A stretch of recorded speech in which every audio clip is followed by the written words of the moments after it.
27 podcast. Yeah, welcome to our first audience attended live show.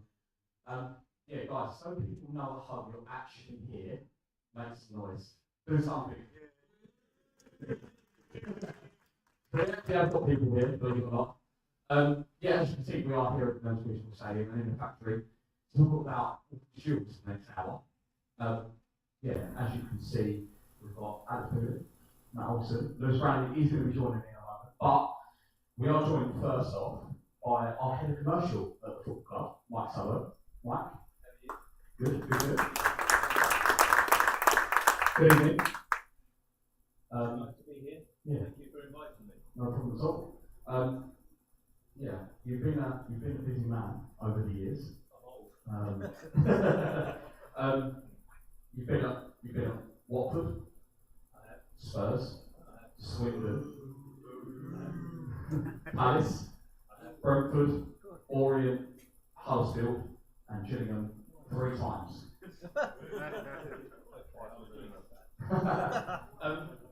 Yeah, tell us a little bit about yourself.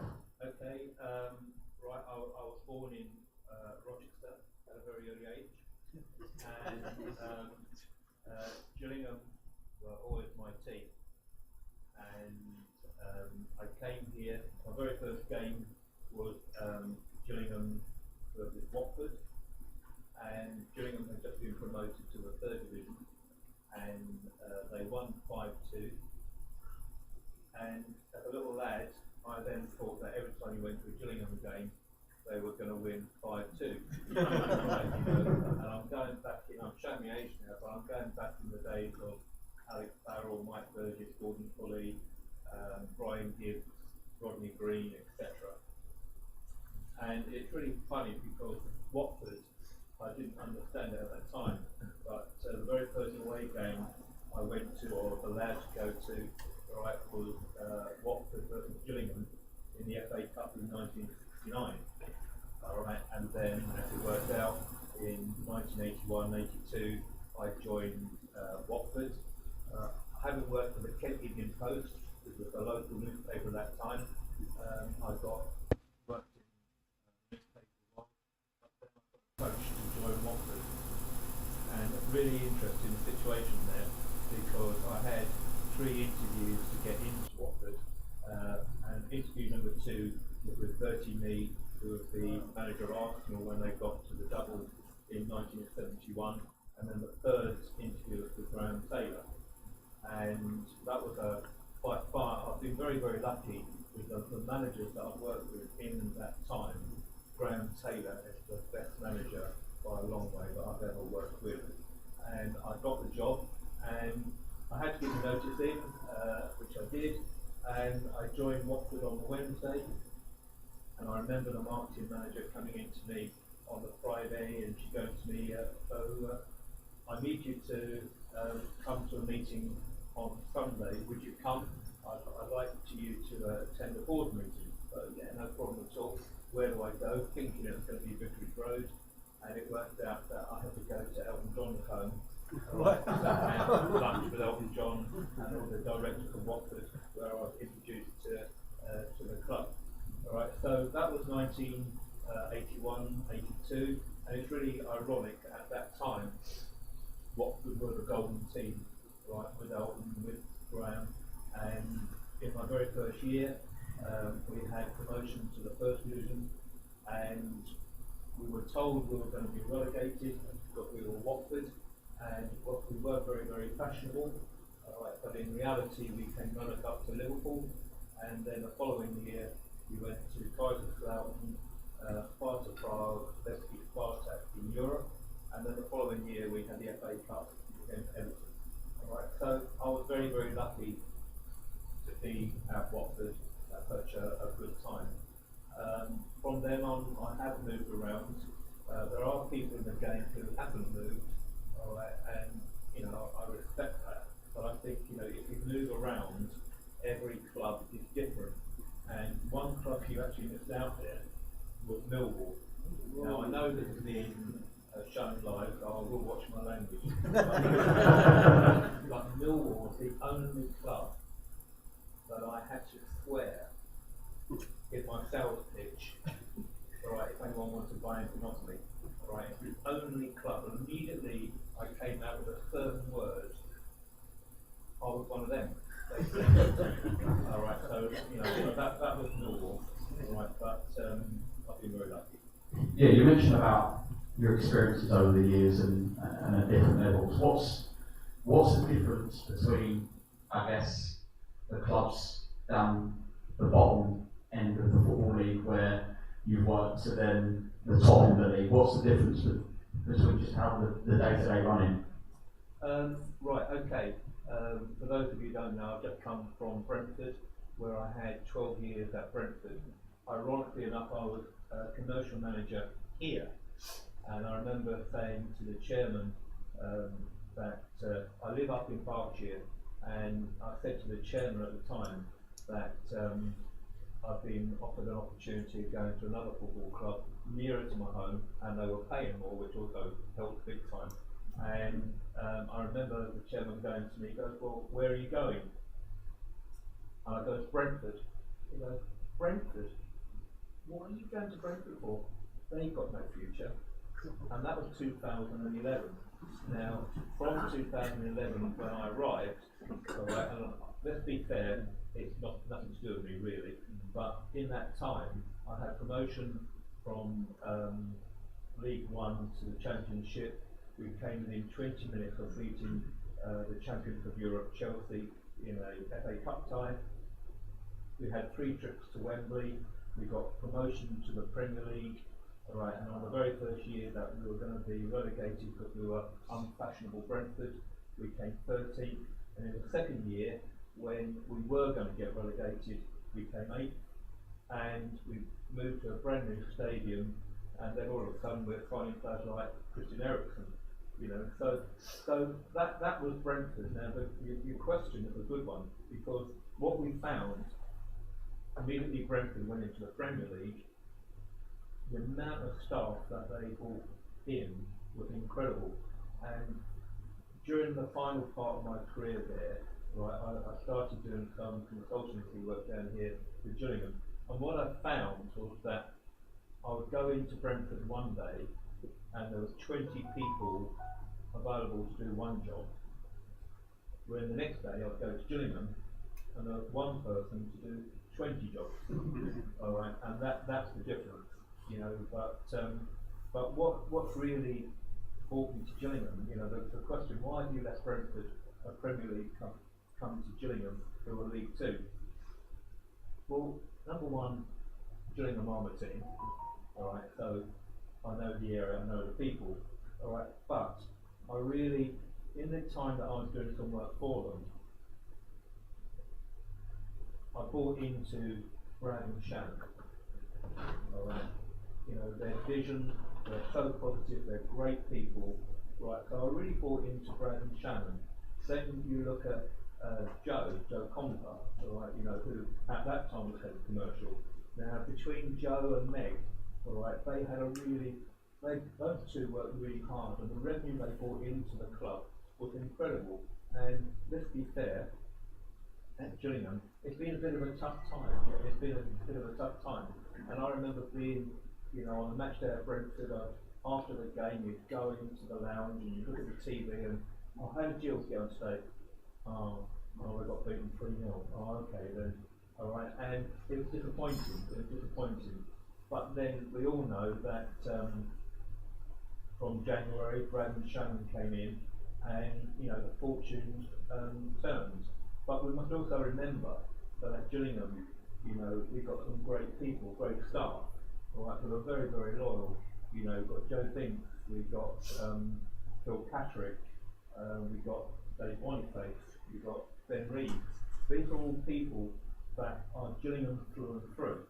All right. So when you've got that as a kind of a foundation, and then you've got Joe, you've got Meg, you've got Brad, you've got Shannon, the ingredients are there, all right, for what I experienced at Brentford to come to Gillingham.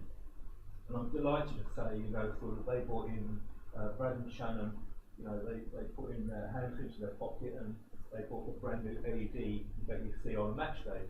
Now, that's not cheap. That's not cheap. But because of that, we've managed to bring in 72 new companies, and that gives the club a future. The money that they brought in, local companies have come in, and that gives the club a future. And it that kind of vision from Brad, Shannon, and everyone else that I've mentioned that makes Gillingham, the future for Gillingham is great.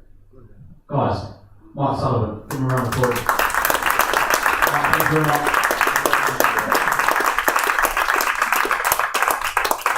Where's Lewis then? He's disappeared. Is he there? There we go. You're done. Thank you very much. Thank you very much. You can check your phone. Can't say that out loud. There we go. Okay. Let's crack on then with tonight's show. And we'll look back, as it's called, look back up. And we'll look back at the last month or so. Lewis, good evening. How are you? It's not on. Turn it on. Have you turned it on? I can't see it. It's yours on, Alex.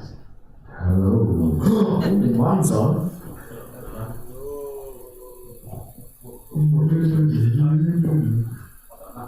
Alex, good evening. Good evening. How are you? Good, mate. How are you? Matt, good evening. Good evening, how are you? Yeah, don't eat the mic. No, I don't need it. I still don't use it. Okay, we'll start with the games that we played then for the month. Hereford, Wrexham, Salford, Tranmere, Wimbledon, and Charlton. They are obviously 6 games. We won't count for them because it's pointless competition. The 6 games that Steve Clements has been in charge for, 4 wins and 2 losses in that time. We'll start at the top of the month then, or in the month. Hereford, FA Cup. Actually, you went? I did do. Yeah.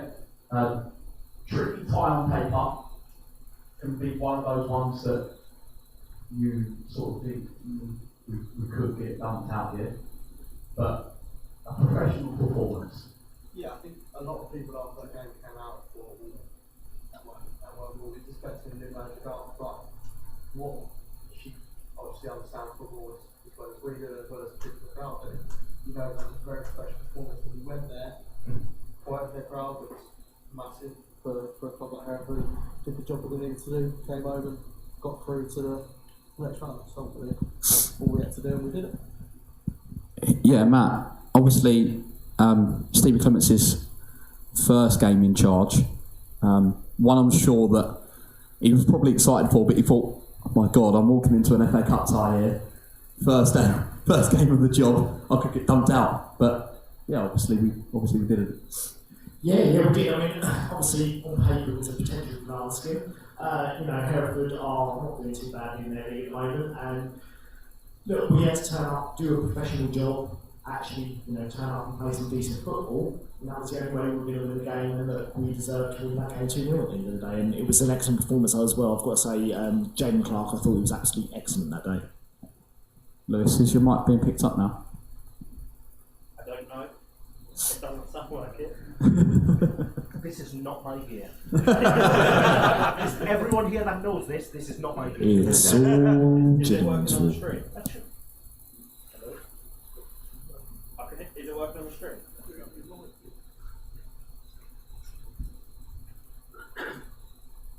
Don't know. Talk to anybody else but him. Yeah. There we go. Yeah, I'm sure people might be delighted about that. I'm joking. Lewis, you can use my mic for the answer, okay? Yeah, obviously the next game was Wrexham. Stevie Clements' first league game in charge.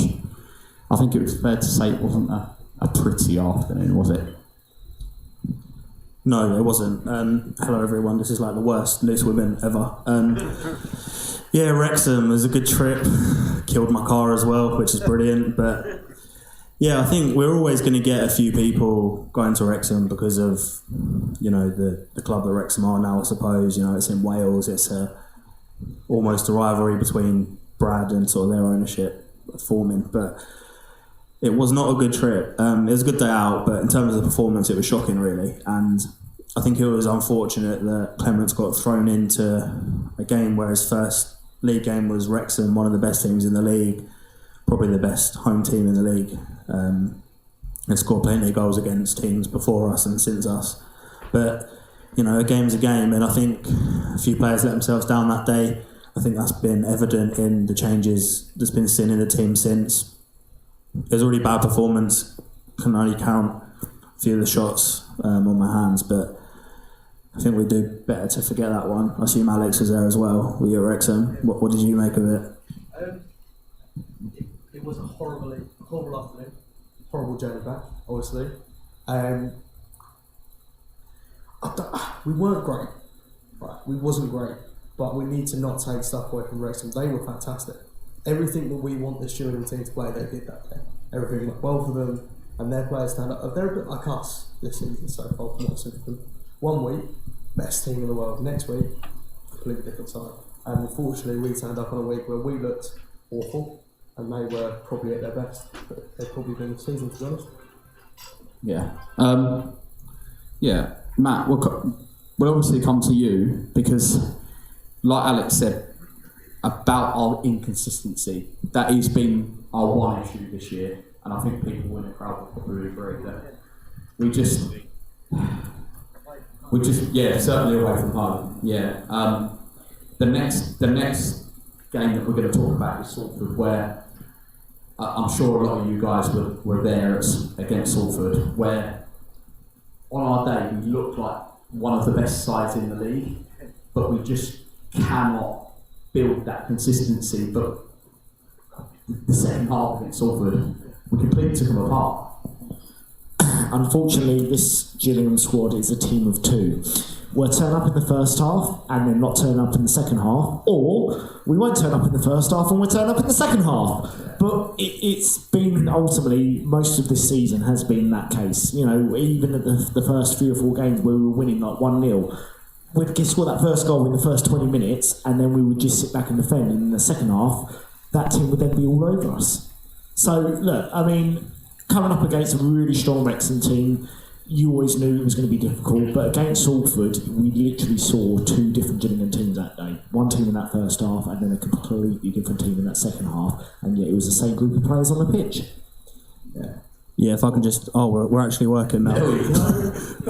Yeah, I think with the Wrexham game, it wasn't necessarily the result. You know, better teams will go to that stadium and lose this season than us. I think it was just the performance, because that was the game where it was sort of first league game. Everyone's expecting, you know, players playing for the shirt, that sort of thing. Didn't happen, in my opinion. But yeah, that Salford game, I got a bit giddy after that Salford game because I thought that was where Stephen Clements' style sort of clicked straight away. Well, that was the first time it happened. I think, you know, with the 4-3-3 that he wants to play, I know a lot of people have different opinions on whether we should play 1 or 2 up front, etc. But that was the game where it clicked, I think, with Tom Nichols playing, and we were getting the best out of the likes of George Lapsley, Johnny Williams, and I thought that was our best team on paper. And then obviously that was a great day, and then Tranmere happened. Yeah. Should we leave it there? Tranmere did happen, unfortunately. I think it's fair to say that we lost to one of the worst sides in the league and we made them look like Brazil. Yeah, Alex, we'll leave it to you because you decided being an idiot and go up. Who else went? Put your hands up and went to Tranmere? Yeah. Fair play.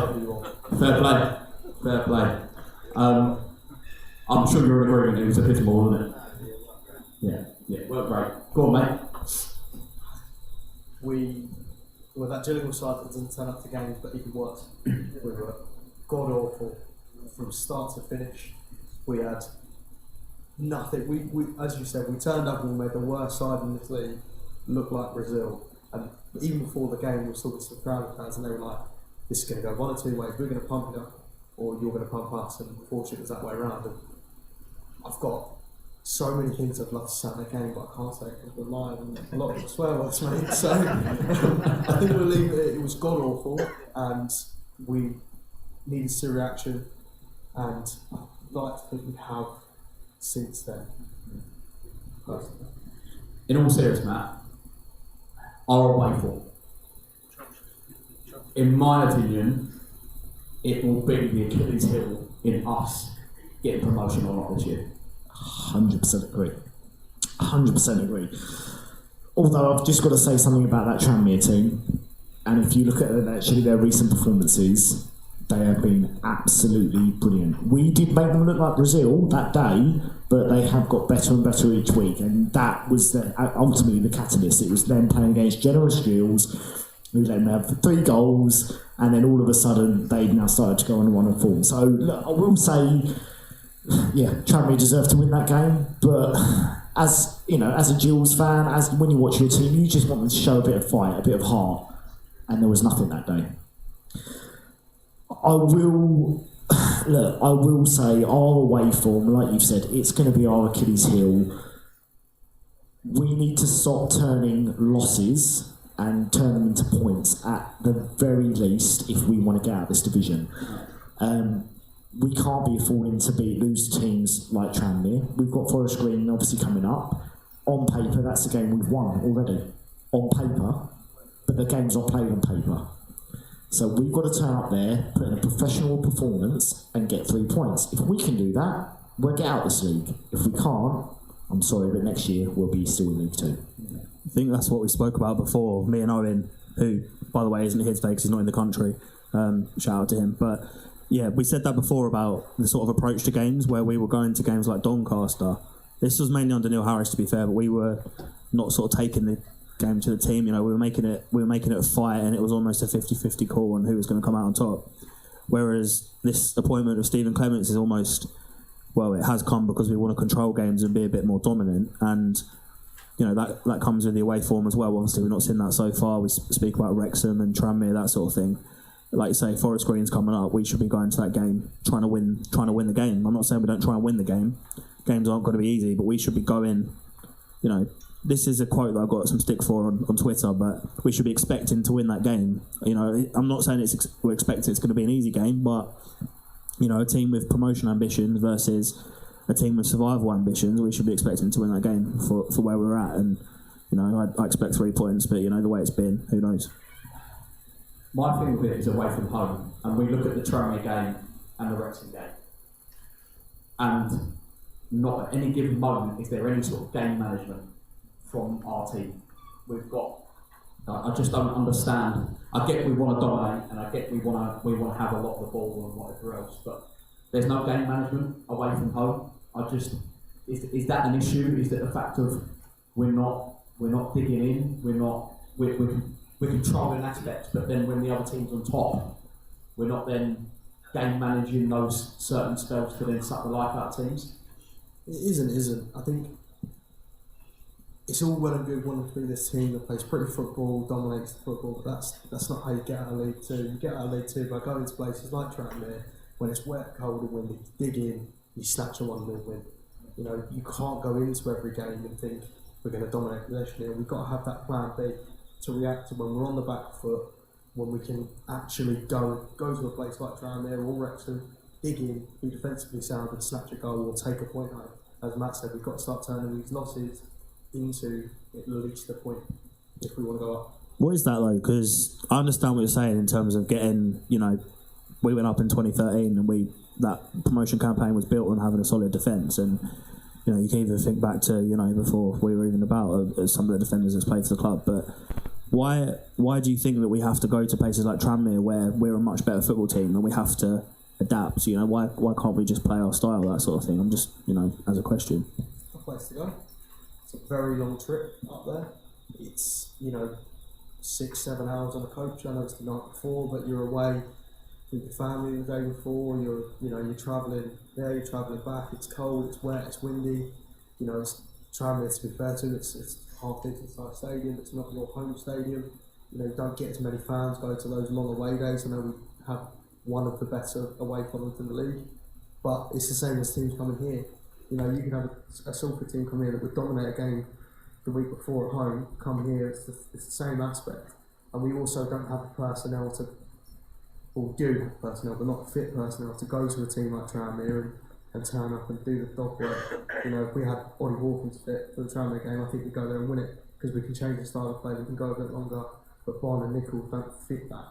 I think that's more it's the personnel to play that sort of style. We can't play every week, turning up and be a Barcelona, because we're not legitimate. Matt, I'll put the next game to you then. Wimbledon, we say about scraping it out. Yeah, the Wimbledon performance, you can put it as scraping out, or you can put it as, I don't know, in all honesty, 2 poor sides? I don't know, in all honesty. What was it? There was one decent striker on the pitch, and I hope we sign him in. Conor Masterson? No, there was one decent striker on the pitch who I hope we sign in January. Al Hamadi. No, nobody else. Okay, just me. Look, you're right. It was 2 poor sides, but here's the thing about League Two this year. Forest Green, I think, have beaten. They beat Notts County. Forest Green, I think, Colchester have beaten like Wrexham. This league is all up and down. Every game you could see prime Wimbledon last week, and then come to Gillingham, and they're the worst team in the world. You know, we weren't that good either. But this is the thing: this league this year is so up and down. It is so hard to call. There's, you know, I do another podcast. I asked a question on it. You know, for instance, could Notts County realistically get promoted by outscoring every other team? No, their defence has been that poor. I've got a feeling they won't go up because of their defence. Here's the thing, our defence this year has been absolutely excellent. We just can't score. Yeah. But what's the key thing that I've said on our podcasts? Defences will win you championships, yet goal scorers will just win you games. Or was it Gillingham 7 Man United now? Yeah, well, that's going to happen anyway when we play them in the next round. Because just so you know, I'll tell you right now, Sheffield United, 2-0 winners. Guaranteed. Put your bets on right now, and then buy me a pint afterwards. Sure. Alright. Jesus.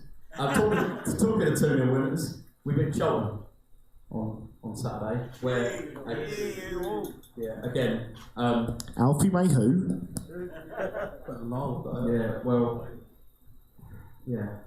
Alfie May, I think we could sit here all day and just talk about Alfie May, but yeah. This is another situation where it feels lovely walking out the ground after beating a local rival, if that's what you want to call them. But then you sort of look back at the game and you think, why can we not just do that every single bloody week? And that's the feeling about it, I think. Yeah, that's a quote from my dad. He likes to say that one. Why can't we do that every week? Well, the floodlights worked for this one, which was a plus.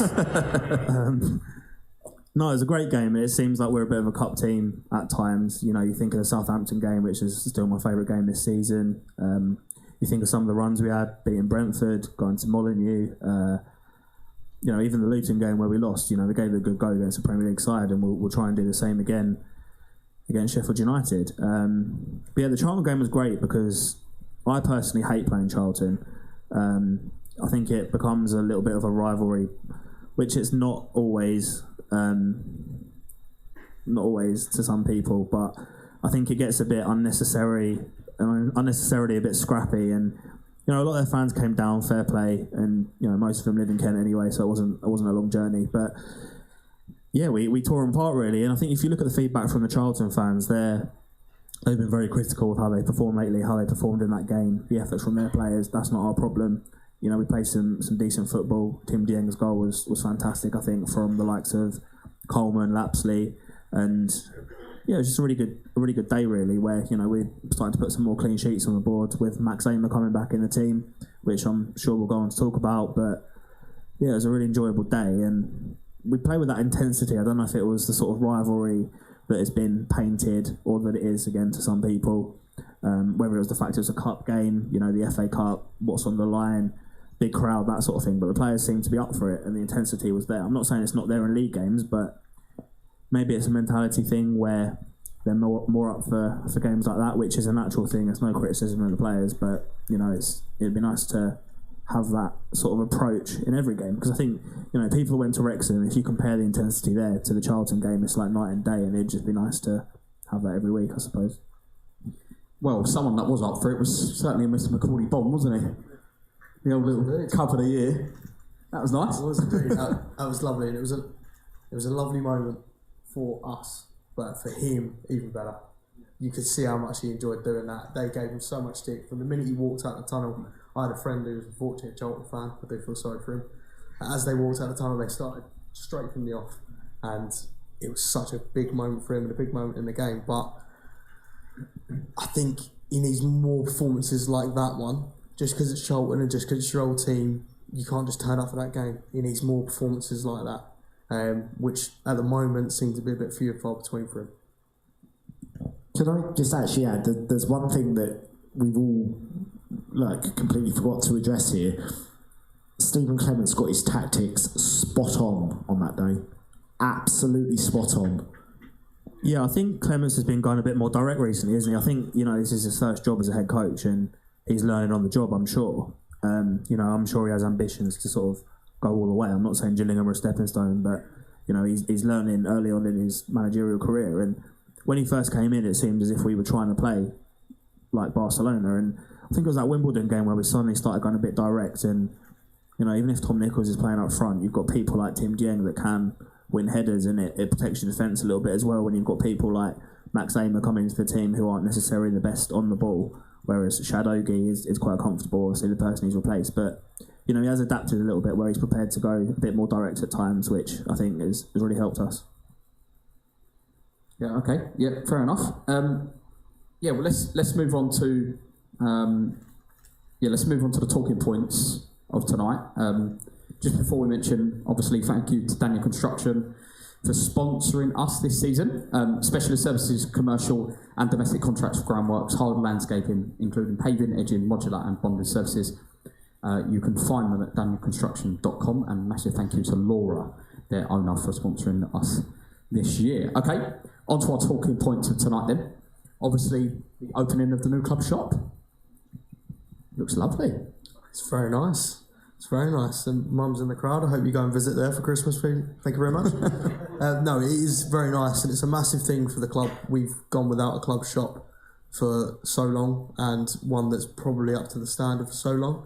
So it's a really nice, underestimated investment from the club. You look from an outsider's point of view, they think, it's only a new club shop, but that's massive. The amount of people that go in there before a match day is huge, and the revenue that brings into the club is the difference between signing an Ogie and, a second string centre half, should I say. Yeah, Matt, Alex obviously mentions about the importance of the club shop. I think it's fair to say that our club shop, the old club shop, was just not pretty, in fair to say. It was old, it was just, not a great sight. But the new one, what a fantastic job Meg, the commercial team, and everyone at the football club has done with that shop. It's really nice actually when you go in there, it feels really fresh. One of the things I actually do like is the amount of space that they've got, so they can actually rearrange stuff, move stuff in, get new stock, different stock in. Look, we're at the very start of that club shop's journey. I know it's just opened, it's only going to grow and get better and better and better. And look, the more we go in there and spend our money in there, as Alex has said, the more we can then go and spend on an OG or get a Masterson or whoever it is, we can then be able to sign those players. By having that little club shop down there that was only open on match days, the club was losing out on hundreds and hundreds of thousands of pounds worth of revenue. So to be able to actually having it open, 9 till 5 every day and then open on match days? Yeah. Perfect. And you know what I used to love when I was a little kid? My dad's at the back, he'll say, he'll admit this, but when I used to come and watch the old Gills games, and used to go and sit in the old Gillingham end, stand in the Gillingham end, but one of the things I used to love to do was go into the shop before the game, go and buy a hat or a match day programme or a pencil or a rubber or whatever, just anything with the Gillingham logo on it. Because I wanted everybody to know that I supported Gillingham Football Club, and the best way I could do that was by spending my money in the Gill shop. Now, if you go to any other shop in Medway, go to Sports Direct, do they sell Gillingham Football Club shirts? No? Where are you going to buy them? club shop. If the club shop is only open on a Saturday and you can't get here for a match day, you can't buy anything, can you? Well, now what? It's perfect. It's open. It is such a lovely space. It was great for them to get Scott Malone to come in as well on the match day. I thought that was excellent. Honestly, it's just so many positives for this club, and the more we spend in it, the sooner we'll be in the Premier League. Oh God. I was waiting for that comment. Yeah. You couldn't help yourself. 7-0. Round. Yeah. Okay. I think Matt, you do make some good points in that rant. We'll move on to Stevie Clements then. He's been in charge just over a month, about 6 weeks. About 6 weeks. Quick summary, a rating out of 10. What would you give him, Lewis? 7. Okay. Do you want me to expand? Go for it. Yeah, I don't. You know, I said earlier I think he's learning on the job. I don't think he completely knows what his best team is, which is fair enough. You know, he strikes me as someone who wants to adjust tactics based on opposition. You know, I mentioned on the podcast a few weeks ago, if you think of the Fulham game where Lewis Walker was sort of playing as a striker / right midfielder off the ball, that sort of thing. He was mixing it up a little bit in terms of his style of play, as I mentioned, going a bit more direct now as well. I think he's learning on the job. I don't think he's as good a talker as Neil Harris was in the media, but you know, again, that's his first sort of job, and you know, at the end of the day, that's not what gets you points. So whatever. I did meet him in the club shop when we went, which you know, great speech, Matt. I was going to add some more, but I think you covered it. That was a great launch, by the way. I was second in the queue, I think, behind this gentleman at the front who was first in the queue. But yeah, no, great shot. Yeah, Clements, I think, you know, he's still learning, and it hasn't changed drastically. We didn't really have a new manager bounce. I think we expected it. Some people potentially expected it to happen a bit quicker than it has been, but we're almost asking us to change the whole style of football halfway through the season, which wasn't going to be easy. But yeah, we're inconsistent. There's still a lot of holes there, but you know, I like him and I like what he's doing, and I'm happy he's our head coach. Okay, Alex, right now 10 first. 7.5. So which one? You've got to put the 0.5s in there. I wasn't fully sold when he first came in. I think I said that on the last Look Back Live. I didn't think he was my man. He's very much impressed me. If we'd been better in the games that we've lost, he'd be 10 out of 10 for me. He is implementing a style of football that he wants to play, that we can clearly see, which is something that, regardless of who Harris in, Harris out, everyone wanted. So everything that we've asked the football club to do in their new manager, he's gone and done. Controversial.com 9. We all knew that was coming. Whoa. You've got to expand on that. I like him. No. No. Okay, so forgetting the actual games, moving the games aside, the results, and just looking at the aspects of the play that's happened on the pitch and how he has been on the sidelines, I've really enjoyed him. He seems really proactive. He seems a lot more animated than Neil was. The subs, when you know the subs seem proactive, not reactive, which I think is excellent. The style of play that he's trying to implement, I think, looks excellent. The results, I understand. You know, had we beaten Wrexham, had we beaten Tranmere, would have been a 10 out of 10, of course. But I'm liking what I am seeing. I totally get what you mean by Lewis by saying about he's not great in press conferences. I mean, yeah, it's his first job. He's probably never had to do this on a regular basis. But what I see, what I hear from him, I really like. Look, I'm not saying that he's going to be the guy that's going to take us to the, you know, forgotten out of the being the Premier League champions in 10 years' time or whatever it is. That's not necessarily going to happen under Stephen Clements. But what he has got is he has got a great coaching ability, and when you've got players of Jack Grealish's calibre saying that he is the best coach they have ever worked under, and we have him coaching our Gillingham team, I do not think we realise how lucky we actually are. And honestly, give it another month and I think we'll start seeing a real Stephen Clements side. Okay. Anyone in the audience want to give a rating for Stevie Clements? I'd probably say 6. 6? Yeah. He needs time into January transfer window. Yeah. He will bring the players he wants in. But from what I've seen so far, there's a lot of potential there. We haven't got the results what obviously you're going to get. But the potential is there. It could be quite high. But I think what we've seen so far, I'll put it down to 6. Okay, 6. Anyone else? I would agree with that as well, but I would say Robbie Stockdale as well. Because now we've actually got a proper assistant coach, where we didn't have before. And if you notice when they're doing the warm-up in the games, we're getting the coaches are coming out and watching. Okay. Praise for Robbie Stockdale, we should probably say, just for the live stream. There was praise for Robbie Stockdale. That's what There was praise for Robbie Stockdale. I was going to say, the other thing you've got to think about is these players have gone from working under a football manager to under a coach. Yeah. There is two completely different job titles. A manager will look after every aspect but of I think the that can go either way. Yeah, but this is what I'm saying. So for me, as a coach, this is why I know I say Man United, we'll beat Man United 7-0 and all that, and you can take everything I say maybe with a pinch of salt, but for me, just what he's done from the coaching aspect, I think we've not necessarily seen it because we're not on the training ground every single day. Shall I be really controversial here? Hit me. I actually don't see a style of play under Clements yet. I don't see it.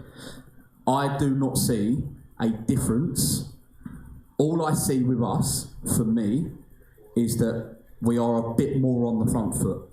And that is it. That's all I see from it. Is that, okay, we might knock a ball forwards rather than sideways. And it is on the floor. It is on the floor. You're right. It is on the floor. But if we look at the Wimbledon game, for example, how did we win the game?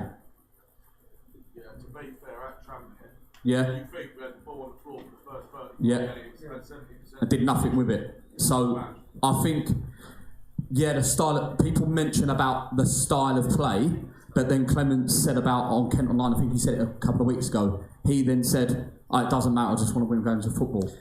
So, what to me, what is the style of play? So for me, it's that final third. It's that movement in that final third. If you take it back to who was the last home game against? Salford, Wimbledon, last home game, yeah. So there was a couple of moments when they were coming towards the Rainham end where previously, the start of the season, you would not get any crosses in the box. You wouldn't get anything like that. You'd get nobody running into the box to try and anticipate a cross coming in. It would be tippy tappy. Let's try and walk the ball into the back of the net. And against Wimbledon, we've gone from being literally the lowest crossers of balls into the league. I think we put in like 5 or 6 in literally the second half, which is not something we've done any game. The movement in that final third was a lot faster. The balls are being moved around a lot quicker, trying to get into those dangerous positions, where with Neil, it just seemed a lot slower. So what I've noticed is that speed, that movement in that final third is a lot quicker. There's a lot of similarities in the first 2 thirds of that pitch, but in that final third, I see there's a lot difference between Neil Harris and Stephen Clements, where Neil Harris, it feels like they were trying to walk the ball in the back of the net, and with Stephen Clements, it feels like they're actively trying to get something out of the game by getting more crosses in, more movement in that final third. Look, that's my opinion. Somebody else might see something completely different. I just feel that there is a change. But look, like everyone says, Rome was not built in a day. We've had, we had a week's gap. We've had this week off, against Barrow. So let's hope he's had 2 weeks now on that training pitch, that we can actually start to see, against Bradford on Saturday coming up, we can actually start to see really what Clements Ball is all about. I think there's a misconception with this word style of play. We're in League 2. We're not going to have a Man City style of play where they go everywhere and play this same football. As he said, he wants to win games of football. Now, what we have seen, and I've spouted this in podcast videos and everywhere I can possibly spout it, and Matt's on the right lines here in the terms of a lot of our football under Harris, and we all moaned about it, was played in our defensive third or the midfield third. A lot more of the ball at the weekend and in games that we're seeing under Clements is played in that final third. It's getting on the front foot, trying to hurt teams rather than going back all the time, playing in that. You look at the position of Marston and Ogie, or Marston and Aimer in under Clements compared to where they were on Harris, they would be halfway an hour and a half. Now they're on halfway line. we're pushing teams up into that final third where we can actually hurt them rather than them hurt us. Okay. Yeah, okay. Yeah, we're mentioning about Max Eamer then.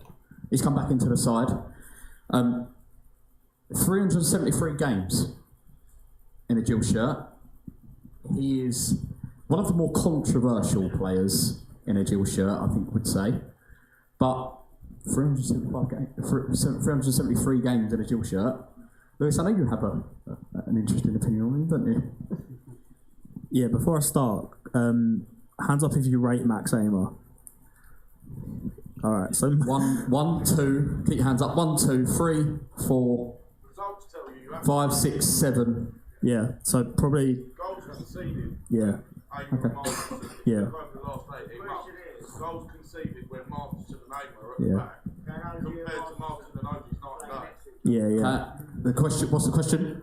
Can OG and Masterson play next to each other? Can OG and Masterson play next to each other? No. Yeah, so I've been one of the biggest critics of Eamer throughout the years, and when he left for Bristol Rovers, I thought we'd got rid of him, and then he came back. And when Clemens took over, I thought he was gone, and then he came back. So, fair play to him. I'm not his biggest fan, but like the guy says over there, the results don't lie. The start of the season with the clean sheets when he was playing with Ogie, and now the clean sheets when he's come back into the team. For me, individually, Masterson and Ogie are probably two of the best. Yeah, two of the best centre-halves in the league. But playing together, I think they've struggled a little bit. So, since Max Eamer, throughout his Gillingham career, when he's been partnered with a decent centre-half, he's had good record. Zakawani, Jack Tucker's first year, John Egan. Shalaja? No. And then, now with Masterson as well, we saw it last year, OG at the start of the year. So it's a really weird one where, he's not as comfortable on the ball, but he's been one of the best players under Clemens, even though he's only come in the last few games, because, especially I forget if it's Wimbledon or Charlton, but I thought he was good in both. But one of them, I thought he was by far the best player on the pitch, and he's not my favourite player, and I think if we want to move forward, you probably do need someone, maybe in possession is more important these days, but in terms of, we spoke earlier about having a good defence to try and succeed, the stats don't lie in terms of how well he does when he's in the team, and, that's harsh on OG, who has been one of our best players this season, but Eamer and Masterson, I think, is probably our best pairing right now, and, maybe that does have something to do with the slight change in approach in not, style of play, sorry Alex, but going a bit more direct at times, because Eamer's not great on the ball, but in terms of defending, you can't argue with it, and that's a good base. Okay. Yeah, you can actually applaud Lewis. I know. Okay. Let's move it on then. You've all got your players of the month. I hope you have. Alex is sitting there going, I don't know how. Come to me last. Yeah, okay. Matt, go on in. England's number one. Jack Turner. Really? Cool. Against Tranmere, it could have been 4 or 5. He pulled off a couple of really good saves. I think against Wimbledon, he pulled off a couple of good saves. I generally think he's probably been, for me, one of our players of the season. Yeah. People agree with that. Fair enough, Lewis. So I'm torn between two. I'm not going to say the other one because I think one of you guys might say him, but I'm going to go for Ethan Coleman. Get in. But I think he's come on absolute leaps and bounds since he signed in January, where he, people thought he was potentially, he wasn't even making squads, was he? And now, he's probably our most important player. When he went off injured against Charlton, I think people were worried. It's good to have the likes of Dieng back and can play in a pivot with Jeffries or whatever. But yeah, Coleman, in terms of his ball winning ability, he's come close to scoring. Alex, I know you were at Crewe. We had so many chances at Crewe. He's not scored yet. I don't know if it's biased because he's my favourite player, but I think he's just had a really solid game for a long time, and I think he'll go on to play a lot higher than he is at the minute. Well, I was Coleman, so yeah, good. Cool. That was mine until he said it. Brilliant. I mean, every part of me wants to say Robin McKenzie, but I can't. He's only played one game. Both are great shouts for me, and this is going to be controversial because he only really played towards the end of it. Because I can't pick Ethan Coleman, would be Max Eamer. The change we've seen in the team since he come in, he deserves that accolade. Can I just say then, so with Max Amar and Connor, I mean, obviously at the moment those two from last season, they worked wonders last season, got us out of the trouble that we were in. But do you think potentially Coleman and OG could work together, or do you think Amar and OG could work together, or do you think Amar and Marston are the better combination out of those two? I think you can have either two. So I think the consistent one you need in there is Amar. What he does so well, which everyone seems to miss, is the dirty work and the covering of when Ogie wants to go forward or Marston wants to go forward. They both want to do it. You can't have both friends do that. You need a partnership, not two people wanting to bomb forward. He is the reason that Marston looks so good, and if he was next to Ogie, it'd be the reason that Ogie looks so good. They can't work together, but either one of them next to Amar would work. So I've just got to ask you one question. A back three then of them three. Yeah, that works. You would go with it with Amar in the middle. As long as Max Amar's alongside one or both of them, that would work 100%. Okay. I think back three is our best system. I generally do as well, yeah. I think three at the back. Front two. Yeah. How did we get into position where Max Amar is our most important defender? The thing is, the thing with that Max Amar is everyone finds it so easy to pick him as the scapegoat because he has had a couple of bad games in the past. So it's more than that. So we have a bad game and just say it was Conor Marston that had let the player walk past him and score the goal. Everyone's going to turn around and still blame Amar just because he's the easy scapegoat. But he has, Alex is right, in the last few games he has probably been one of our best players. Okay. Thank you. Right, guys, thank you for writing down your questions. Okay. We'll put it to the panel. He's had enough. Alex, See you later, Matt. should we sign Conor Mahoney as a permanent player for the Gills? Is that actually a question? Yeah. 100%. I think everyone should agree with that, surely. Thank you. He is by far and away too good for this league. He is, I'd say, and this is questionable, on his day, the best player in this league going forward. Yeah. Without question. You sign in January or wait till the end of the season? Wait till the end of the season. So that question was, would you sign him in January or wait till the end of the season? You wait till the end of the season. Okay. Do you think he'll go to Cambridge? Because of Neil Harris? There's not a, I don't think there's, I think he can't play for more than, can't play for more than two. More than two, yeah. And I think he might have played for Huddersfield in the League Cup, didn't he? Yeah. So he actually can't go to Cambridge. With the hype at the start of the season and more season ticket sales, what's the minimum league position that will keep the new fans and current fans happy? Be happy. I think we've got to have playoffs. Top 10, shout over there. Is that more like a season of progress sort of thing, or? So yeah, well.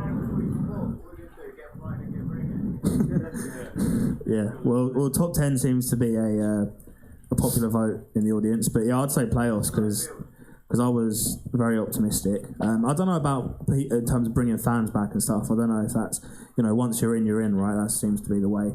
We've all had some bad times supporting Gills, but yeah, hopefully they're just enjoying it. I think the matchday experience has been loads better in the last year. Since the takeover, which we're coming up to a year now since the takeover. Yeah. And yeah, I think that's just more enjoyable for people getting into football. And yeah, in terms of stuff on the pitch, it'd be nice to have a little playoff run, and I think that was the request. But yeah, I don't think we expected to have to change the manager, that sort of thing. So maybe top 10 would suit. It seems to suit a few fans. Okay, Alex. Next question, which is quite close to our hearts at the podcast: mental health in football.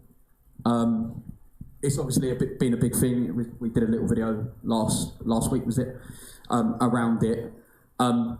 It's a big thing in football now. Massive thing, mental health in football. What could the club potentially do for mental health on a regular basis? There isn't a lot that the club can. Do you mean for a player or for a fan? I think for the players, for the fans, for anyone really, I think. for the players, it's quite easy. They just need to offer the helping hand that a player needs. For fans, it's a little bit harder because there is quite a few of us and they can't individually pick out a fan. I think all of us on here have had our struggles. I say very often that this football club has saved my life many times, which is tough for me to say, especially in front of my mum. But the only thing I will say is they could do more advertising for it. So on the boards during games, before games, and just promoting those conversations among fans. We are very good at it, but it's just that's all you can do really, is promoting that, having those hard conversations with the people around you and the fans around you. Lewis, I know we've had our talks and things like that about mental health, and I know that you're a real advocate for it and things like that, and you've had your previous struggles. Yeah, say your sort of bit and part on it. Yeah, I think a lot of people, football traditionally, I suppose, happened on a Saturday afternoon because people had it as an escape, whether that was from your life or whether that was from work, where you'd work all week and then go to the football on the weekend, that sort of thing. And I suppose that still happens for a lot of people. Obviously, people don't just work in the week now, but, football is an escape. I think football can also be the cause of bad mental health. You can make jokes about, whether we lose and that's bad for it and stuff, and winning would help and that sort of thing. But putting a lot of importance on stuff when you're a massive fan could be quite important. And it's just sidetracking a bit, but I'm a big fantasy football fan, and I put a lot of emphasis and sort of time into, picking my team and that. And if it goes badly, it gets me down, and I have to remind myself sometimes what sort of, what it is and, what it stands for and how important it is in life. And people's football clubs are very important to them, and having a bad week can have a big impact on that. So I think, I don't know the solution. The question's obviously been sprung on us. But I think you've got to appreciate the other stuff in your life, family. If stuff's going badly, we all, people have had bad times supporting Gills, but just to, reference sort of last season where it was 7 goals in 28 or whatever it was, and we were bottom of the league, it looked like we were heading out of the Football League and that sort of thing. And, football means a lot to people, but you've got to appreciate the other stuff, I suppose, which is, it's easier said than done. But yeah, it'd be nice to, I was really enjoying the sort of mind stuff that was in football, where they would have the logo on the back of the shirts and stuff like that. Shame not to see that go a bit further, but yeah, so I'm glad that it's, Lyle Foster, as an example, in the Premier League, has taken time off from Burnley for his mental health, and I think that's a really good step, because for me it's just as important as physical health. What I will say is, and I want to get this on record, is this football club is one of the best from what I've seen, and they do it without even realising. So it's the interaction that they have with the fans. That is massive for, a fan like me to even get a message from a player or see a player outside and just stop and have that chat, that 5-minute chat. For some football fans, and this is going to sound really lonely, it's extreme, this could be the only interaction they get with a human all week. And for that to be one of the players that you go and pay to watch every weekend, the players are fantastic at it. Brad and Sharon are fantastic at it. So, round of applause for the club for that, please. And it's just continuing in that vein. What I will say is, we are lucky. We are in a position where we have a platform to voice our opinions, allow you guys to voice your opinions. And this is sort of the perfect opportunity to say what we're going to be doing as a podcast. So what we're going to be doing in 2024 is that we are going to be doing one podcast a month, where it is a mental health podcast, basically. And any Gills fan can come onto that mental health podcast. We'll let you know details. We'll let you know how we're going to do it.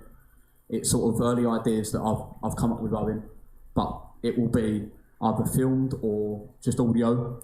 Any Gills fan can come to us, and we are not going to speak about Gills. We are just going to speak about everyday life.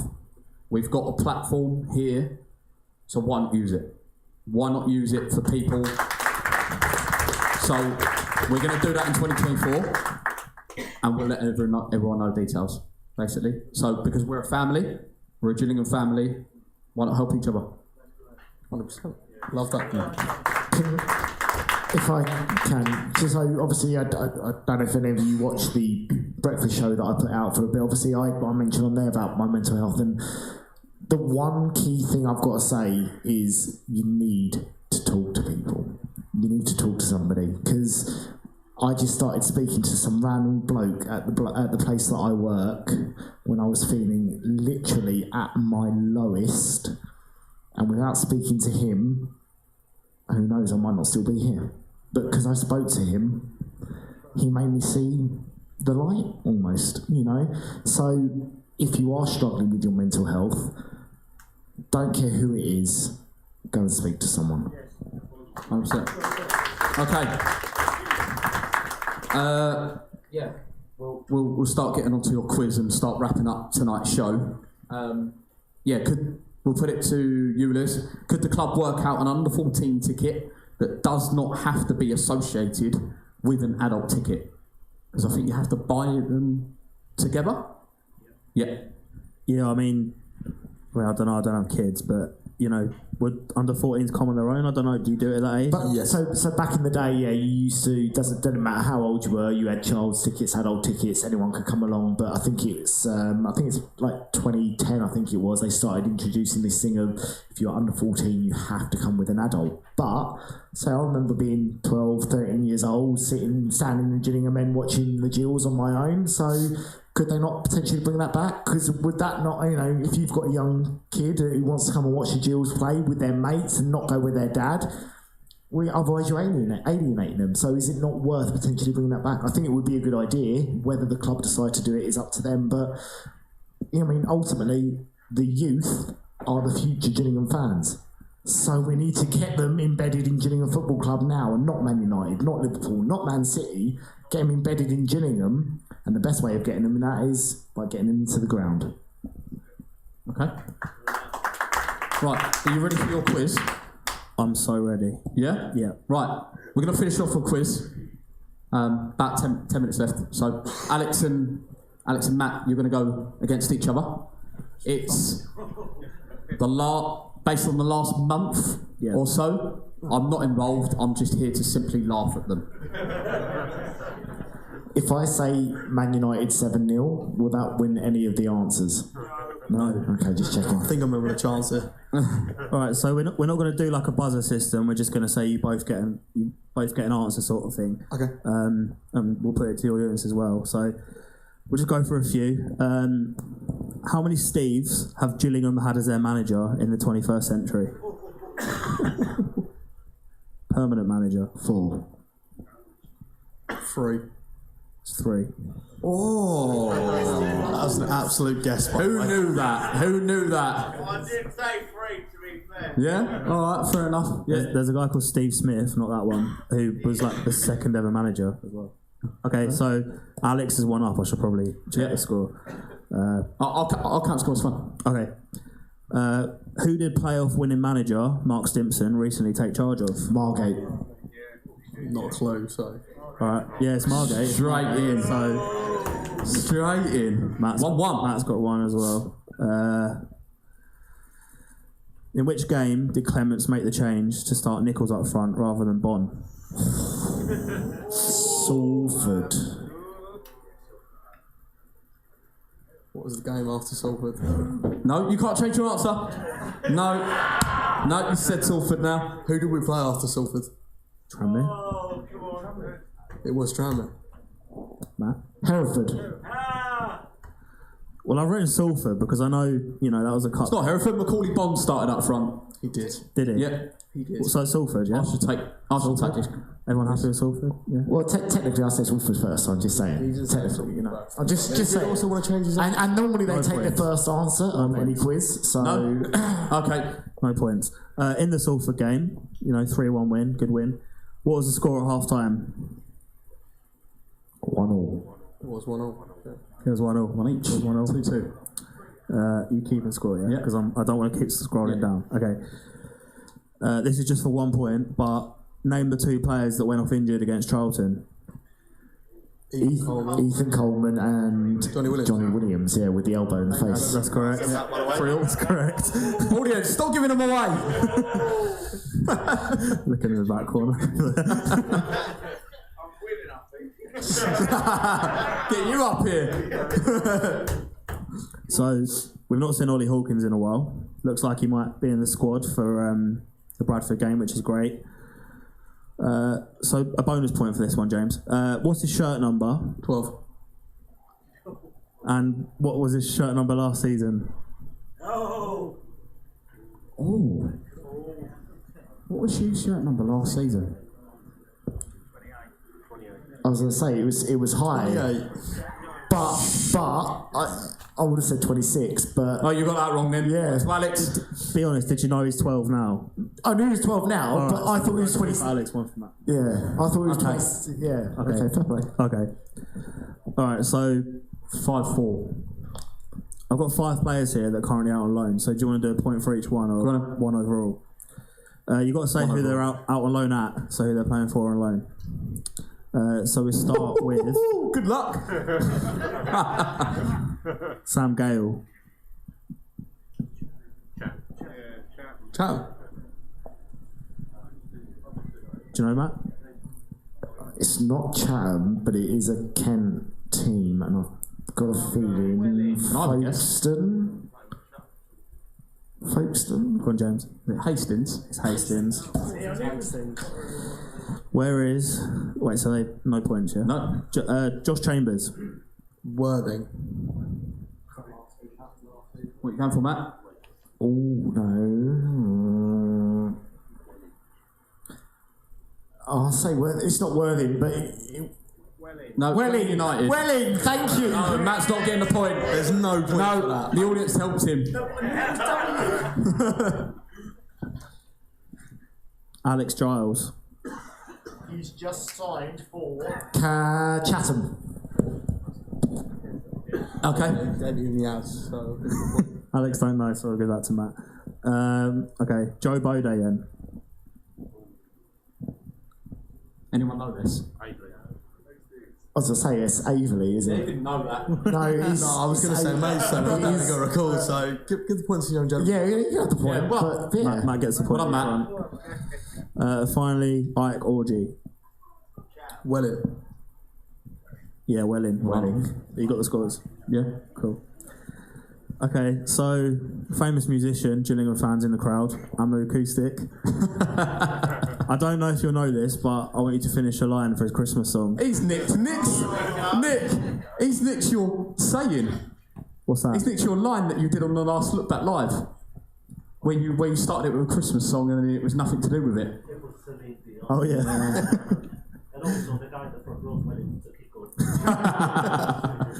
Okay, so I'm not going to sing it. Please. The snowstorms went away when we got the greatest present close to Christmas Day. 2 friendly faces on our phone screen. We don't know unless you sing it. I'm not singing it, mate. You have to give up. Who wants to sing it? Do you either of you know? Not a clue, mate. Say the last line again, because I did hear it the other day. 2 friendly faces on our phone screen. 2 friendly faces on. If not, I want to guess. Wasn't it something like Bradley and Gallinson and... No, sorry, Bradley and Shannon Gallinson. Oh! It doesn't know, does he? No. You don't know, Matt. Alex, do you know? I'm so Lewis, sorry. do you I haven't know? got a No, clue. not clue. Amu? A ponytailed legend and Gillingham's Queen. Hey! A ponytailed legend and Gillingham's Queen. Okay, so 2 left. Which 2 players appeared at the club shop launch? Scott Malone. Ethan Coleman. And 2 answers from each of Ethan you. Coleman. Tom Jeffries? 1 point to each. It was Ethan Coleman and Jake Turner. Oh, on the yeah, Evening On Days. the launch. I knew you'd say Malone. Alright, so this one's a bit... I don't know if this is a good question or not, to be honest, but I'll put it in. 2 former Gills players have lined up against us since the start of November. And also, 2 players that are family members of ex-Gillingham players were in a squad against us. There's 4 overall. Name 1 for a point, I suppose. Each one you can get a point. Harvey Kedwell. Harvey Kedwell's correct. See, the only former Gills player I can think of, I don't think played against us. Who? David Tonda. That was ages ago, mate. No, that was well. That was ages ago, wasn't it? Yeah. He did come on. Yeah. Okay. All right. Scotty Cash gets started for Sunday. Yeah, just since November. Yeah. Since November. The teams that we played in November. I don't know. I'll start giving you some teams the longer it goes on. Sorry? Isn't it Steve Bruce's daughter's? Harvey Kedwell was the only one that didn't actually play. The other three played. Yeah, Matt Smith plays for Salford, who's married to Steve Bruce's daughter. That's not what I had. Okay. Is that true, by the way? Yeah, it is. Yeah, it is. It's not related though, is he? Like, Who's going to link Matt Smith from us in January? All right, so the teams were Harvey Kedwell plus another one from Charlton, and 2 from Wrexham. Oh, Ashley Mayer Brewer. Elliot Lee. Ollie Lee's brother. Yeah, I can't think. Somebody said Tom Williams. 2 from Wrexham. Tommy O'Connor. Tom O'Connor. Well done, James. And that's all for my quiz. There we go. Good job. Thanks, guys. I think you won it, Alex. I was going to say, I think Alex won that one. Alex won it. Okay, that's it for tonight. Guys, thank you all for coming.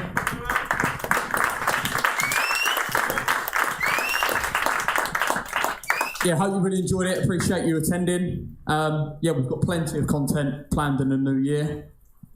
We've got a couple of special interviews lined up in 2024, so stay tuned for that. Our stand-up podcasts.